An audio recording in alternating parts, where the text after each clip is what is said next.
Okay, this case is made of princess tree or porloa, and that means it's quite rough to start with and takes a lot of finishing, which is pretty much ideal for what I've got planned. I've left the fittings on for the minute because I need that extra stability.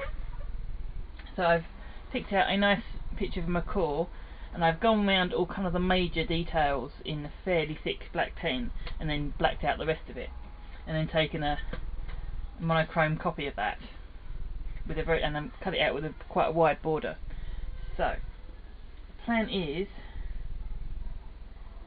to carve out a kind of somewhat random swirly design for vines and trees and that kind of thing, kind of jungle stuff around the outside.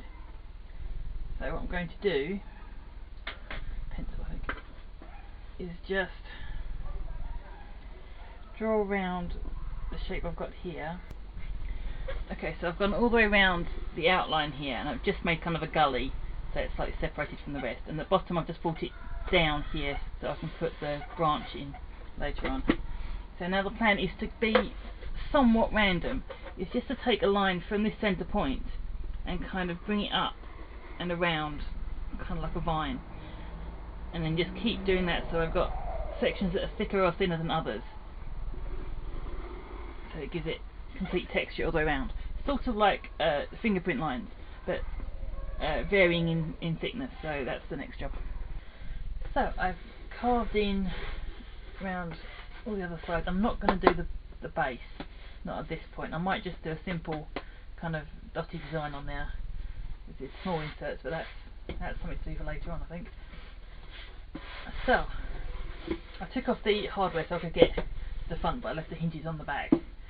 So what I'm going to do now is remove the tape that's been holding it closed for the time being, and put some double-sided just on the inside here.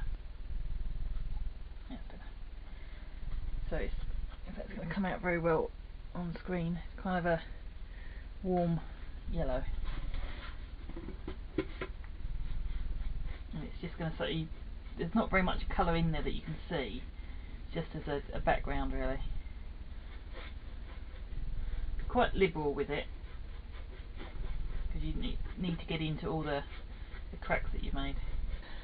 Okay, so I've managed to get my image onto my box here. This technique should be coming up on the 3-minute skill this week, so I'll show you how I do that. And now I just need to start doing some detail. Just a note, where I put the yellow wash on, it's caused this wood to expand and all the grain to rise, which is perfect, which is fine. It's kind of levelled out and brought up some of the deep gouges I made, which I can leave as is or I can work it down again, so it's just something to bear in mind. If you're putting on any kind of wet layer, it's going to cause it all to rise. So that's fine for now, and I can carry on with that. So the next job is to start doing the image. And I'm going to use, I've got some diamond drill bits. They're intended for lapidary or gemstone work, but they work fine on this stuff, particularly for details. So I'm going to try as much as possible to keep the pencil line so there's always a raised ridge, because I haven't decided yet whether I'm going to fill it with paint or do something with resin. So having a raised ridge is going to help with the resin. It won't get in the way for paint, so that's the next stage. The thing to remember with the rotary drill is to make sure the drill bits are in as tight as you can get them. They come with a little spanner that you can do it that way, but I tend to do it by hand, so it makes it easy to get it off when I need to get it off. Just need to make sure it's completely put on tight. And if you're working on a higher level like this, it can be difficult to work from here because you're always lifting up and it gives you arm ache. So find something that's relatively equal in height to what you're working on, so you can rest on and work like that. It helps if it's plugged in as well.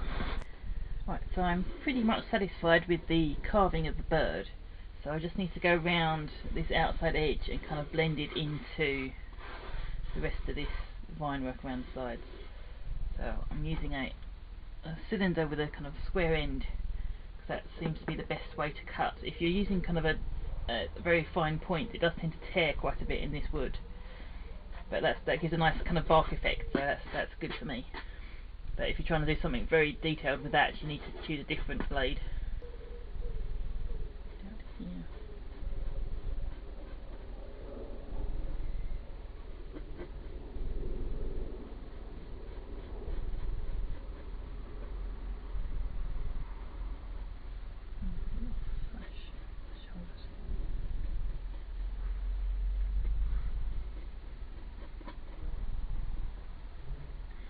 I want this to be quite a bit wetter than it is, so this is kind of against all the rules of watercolour. Not supposed to really saturate, but this way I think is the best way to get a decent level of colour.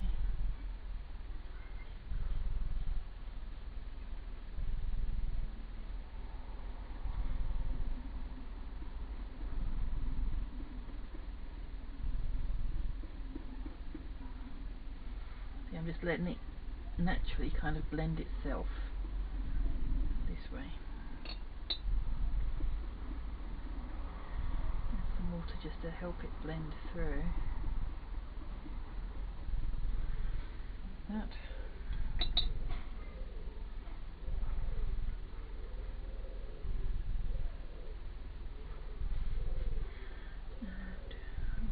And a little bit on top of the foot. Yeah. And this tail section here.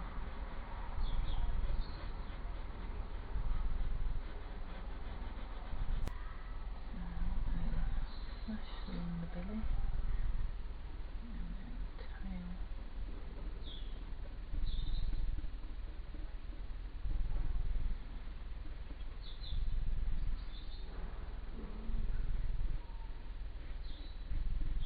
Okay, so the paint has dried on here, and I've just given the top a quick brush over with some of the varnish I was using, just to kind of set that colour in. The process of adding more colour has caused it to raise its grain again, so it's just a case of cutting back again and getting the shape back in. So I'm going to start with going round the border just to make sure that's kind of delineated properly, and then coming up and bringing up round for my kind of background and sorting that out, because that's come up quite a bit, so I need to bring that down again. Okay, so I want to tell you a bit of the background of this box. I started off by wanting to use one of these. I think it was in the background for the leather and brass video, and I thought it would be a great idea to do a wine box that was completely covered in vines or whatever, and I drew the outline and started to carve, but even my diamond bits couldn't really make any headway on this stuff. It's or what I thought was a standard plywood, but it turned out to be hard as nails, really. I'd had a go at with my chisels and everything else, and it just wouldn't cut. Or once you got past the first layer, the next one down was impossible. So this is going to be something else, probably in a couple of weeks' time, depending on how much I get done for this one. So you'll be seeing this one again in another life. So that was the thought originally, to have the whole thing covered, but obviously that didn't happen. So moving on to this one, and I've gone all the way around and made a decent sized gully now, so it's actually got some definition, and I've gone around and re-carved all the feathers in the main body. So I've decided to go for acrylic, which I wasn't going to do, but because this wood is reacting so much to any kind of water source, I can't use more watercolour on it, so it's got to be acrylic. So what I'm going to do is work in some layers of lightish green, and then let that soak quite nicely, and then carve it back and do some more. So I've got layers and layers of paint going on, so hopefully it should get a nice effect.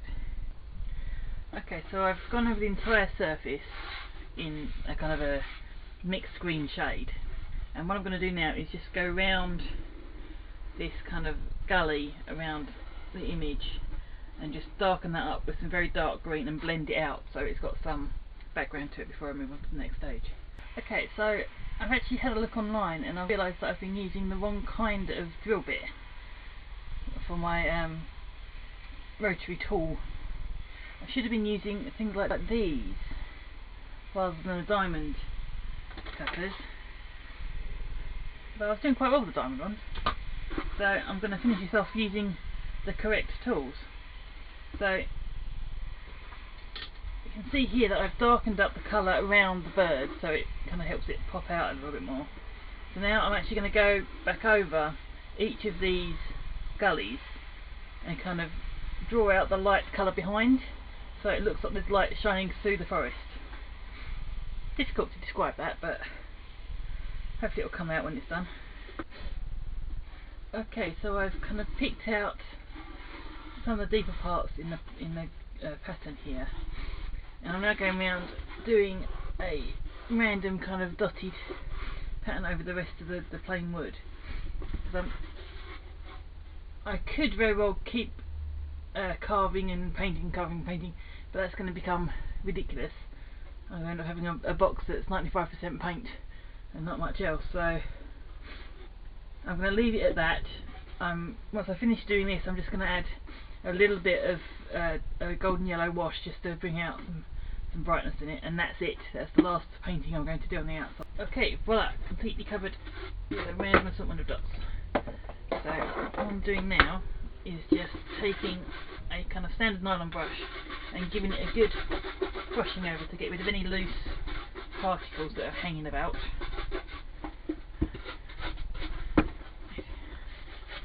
All sides, especially on the face. Yep. And putting that to one side whilst I tidy up the top.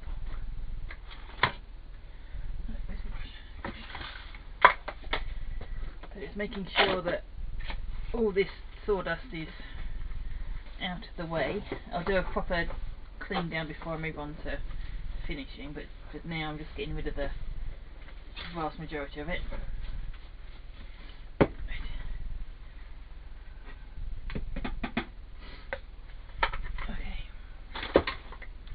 And now I'm going to go back to the very watery yellow I started with quite some time ago and just give that a wash over. Now, it doesn't need to be pretty, it doesn't need to be precise in any way, just as long as it stays on the green. And what I'm going to do before I start painting is separate the box. I've already cut out the double-sided that I put in there to hold it. So I just need to make sure that was separated before I do this last layer, because this paint is acting like a glue. So just for this last bit, I wanted that separated, but I'll keep it together for the painting itself. Okay, so I finished this with a coat of resin, which seems to have gone on all right. Although it seems to it's sunk in and soaked in around the edges, but not in the middle, which is odd. And that being said, it's still slightly tacky as well.